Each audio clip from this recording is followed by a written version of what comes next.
What is up, guys? Falcon back again, and today we're going to be working on this 2013 Ford Focus. The only thing we're doing on it today is doing an oil change. So if you guys need to learn how to do an oil change on your vehicle, stay tuned. Alright,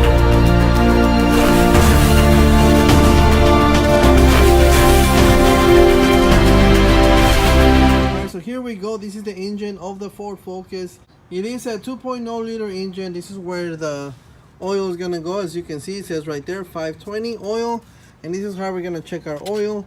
So for starters, we're gonna lift up the car. If you guys are doing this at your house, be sure to lift it up with the jack and put jack stands on the bottom so we can make sure that we are safe throughout the process. Alright guys, so here we go. This is the front of the engine right here, and we're gonna look at it from the back to the front. Here it is from the back to the front. This is gonna be your oil drain plug. It's gonna be a 15mm drain plug right there. As you guys can see it, and the oil filter goes right here. So first off, with a 50mm ratchet, we're gonna undo this plug right here and let the oil drain out. Alright, and here we go. While that is draining, I'm gonna go ahead and loosen up this oil filter, which I already had. So now we're just gonna let it drain out. Make a mess.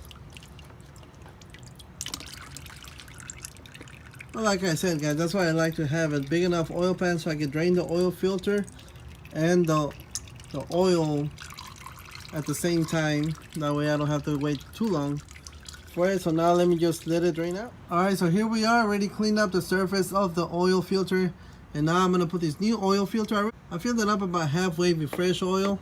That way whenever at the first crank, we have oil in here to lubricate everything. That's something that you guys want to do all the time. Whenever you replace your oil filter, you want to make sure to have a little bit of oil here. That way at the first crank, you have oil in here to lubricate the whole engine.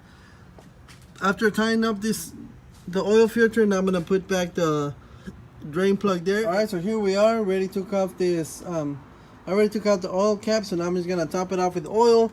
Make sure this one calls for 5 quarts of oil, so that's what I bought, 5 quarts of oil.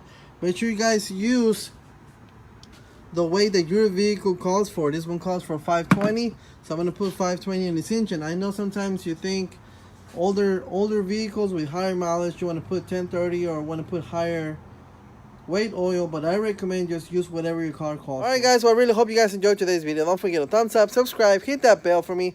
I will catch you guys on the next video. Thank you for watching, and you guys have yourselves a great day.